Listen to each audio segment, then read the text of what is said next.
mu Burundi habaye ibintu by'urujijo kugeza ubu none. Mu masaha y'umugoroba twagiye tubona amashusho arimo aturuka mu gihugu cy'u Burundi bariho bagaragaza ko ngo i Bujumbura hahishe.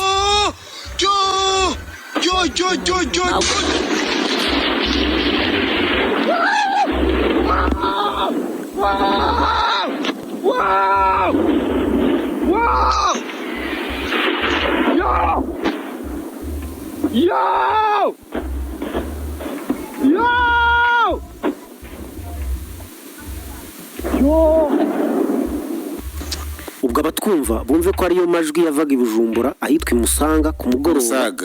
Ku Musaga ku mugoroba aho havutse guturika ngo ibigo bya gisirikare ni bitatu.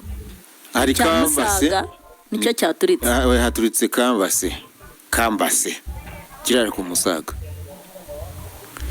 Amakuru avuga ko ngo inkongi y'umuriro yibasiye ububiko bw'igisirikare. Ngo harimo za bombe, amagrenade n'iki byose. Ibyo bintu n'amadrone.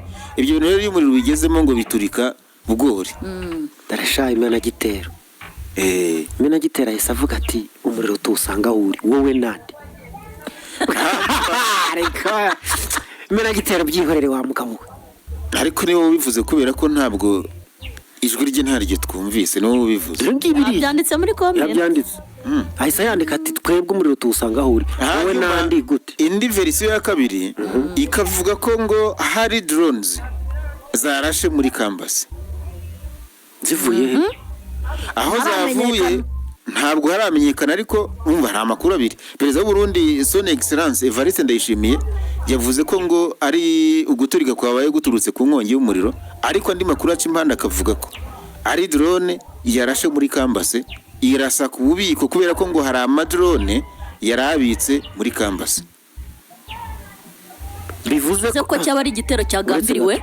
No kuvuga ngo hari ibintu bibitse hariya muri baze ni base muri base. Niba bihabitse hari ufite impungenge ko byazamukoraho akaba yohereje ibyo kujya kubiturikirizaho biri akoresheje drone z'amakamikazi. Iyo version ya kabiri ivuga niki ishatse kuvuga?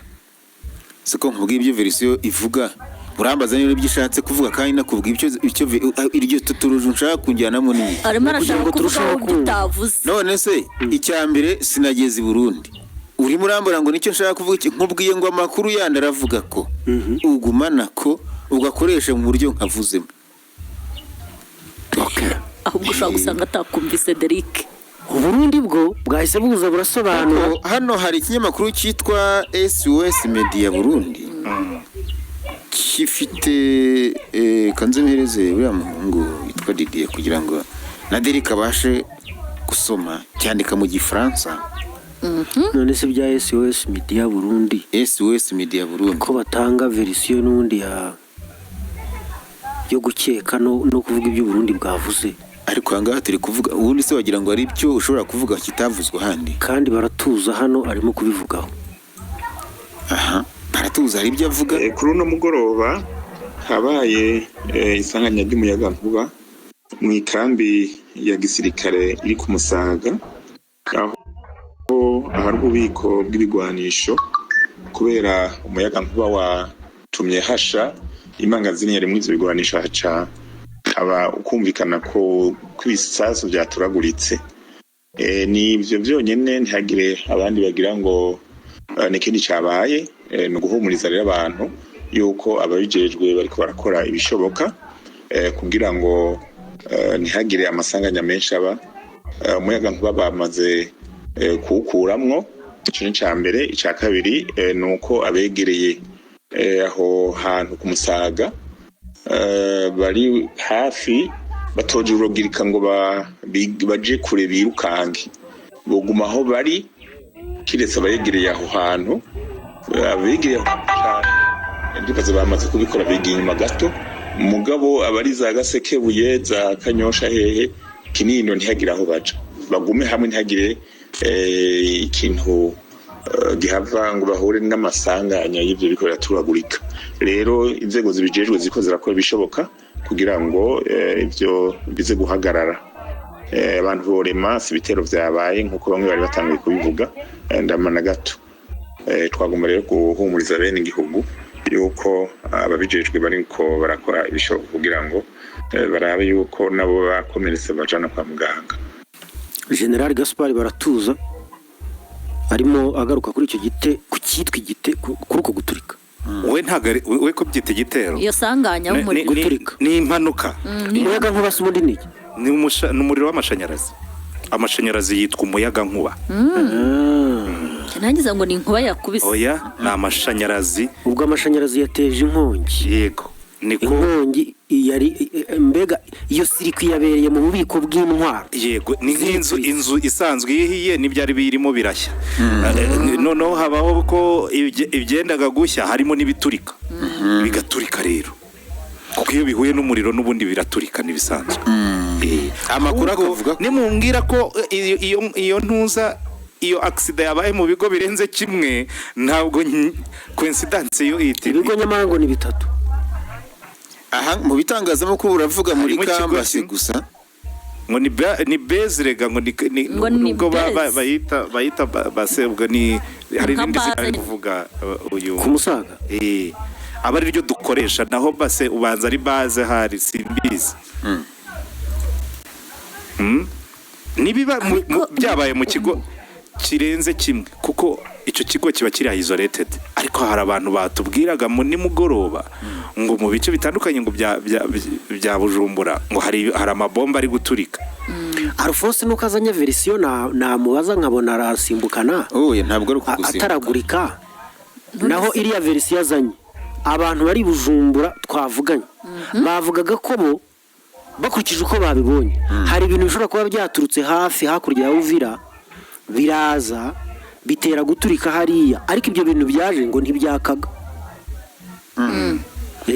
ariko umvise General Gaspard ntibyakaga nawe muri interview ngo ikintu cyaje kitaka kikagwa aho hantu kikahatera umuriro gishobora kuba ari twa tudege tutagira abapilote. Iyo ni verisiyo y'abaturage ni verisiyo y'abariyo aha ariko ubuyobozi bwo buravuga buti amashanyarazi iyi ni PR uyu nguyu ni buriya abantu bavugizi bose ujya ubona bakora icyitwa public relations habamo akantu kitwa protection of the image ya kampani y'igihugu yikinyine kuri indi sura y'icyo ukorera PR agomba kwiranja rero kuko abarundi baravuga ko n'ubundi muri iki gitangazamakuru cyaho ngo si les réseaux sociaux évoquent une possible attaque sophistiquée avec des pertes humaines parmi les militaires et la destruction du stock de munitions. Baravuga ko ngo hashobora kuba hari igitero cyabaye gikoranwe ubuhanga kandi ngo hari n'abantu bapfuye bari abasirikare baraho hafi nyine yahabikwa ibyo bisasu. Andi makuru akavuga ko iyo campus cyangwa se base byisuku ushaka mu Burundi wenda twumva akoresha ka voice note atubwire niho hari gereza nkuru ya Mpimba ngo byamaze guturika abanyururu bashaka gucika barabarasa ngo hapfuyemo abantu batandatu abandi benshi barakomereka. Ayo ni amakuru atari verifiye mu buryo buri independent ariko arimo aravuga. Abarundi ntabwo bahita batangaza ububiko bw'intwaro iyo ari bwo buturitse mbere y'ibindi akaba arimo n'amadrone wibuke muri intambara yo mu burasirazuba bwo hagati intambara y'amadrone yigeze kuri Kameza kandi aho zahagurukiraga n'ubundi hari mu Bujumbura ugendeye ku makuru twari dufite icyo gihe urumva ntabwo abantu bari gutekereza ngo ni impanuka cyangwa si impanuka nabo bafite ahantu bahera nyamara batekereza ko byaba atari impanuka. Nanone dukurikije ugiye gusa n'uhuza ibintu n'ibindi ukareba emplacement cyangwa se location ya Bujumbura ukareba n'ibitero byiriwe hakurya ya Bujumbura ku munsi w'ejo ngo kuri ligne de front hose ngo hari habaye attaque ushobora gutekereza uti none se bavuze batireka aho hantu habitse ibyo bintu ko mu makuru bavuga ngo ahantu hari habitse za drone kandi abo bantu baravuga ko baraswaga na za drone zituruka i Bujumbura byashoboka ko bavuga bati noneho reka tubanze tujye kuzica amababa dukora utuntu twacu twitonze. Yego ni ibyo ngibyo nyine nkubwira ngo niba drone ziba deployed from Bujumbura yes kandi tukaba cyagiye wari uri kuvuga ngo ntuzame na gitero ari kuvuga ngo umuriro turawusanga aho uturuka hari igihe ushobora kujya gushaka aho bihagurukira akaba ari husenya mu bantu bagize ubwoba bwa mbere kw'ibi bintu harimo perezida wa Chad. Erega hariho amasite agiye atandukanye nuko imbuga nkoranyambaga zo zavuga ziti tentative de coup d'etat, ahubwo ambasaderi w'igihugu cy'Ububirigi mu Burundi hano ubushobozi kandi ko buboneka ngo yaba yavuze ko ngo nyamara ngo ni ukurasana ni ukurasana kwabayeho Ububirigi mu Burundi. Nyamara amakuru avuga ko ngo ari ahantu hashobora kuba hageragejwe itembagaza ry'ubutegetsi. Ubwo ni ukuvuga ngo kudeta, tentative de coup d'etat. Urumva akoze dede ndebera kuri konti yanjye ya X hari comment y'umuntu witwa Norbert Habineza yavuze ati nawe koko atese amasharazi ajugunya bombe mu mpinga ahita ashyira muri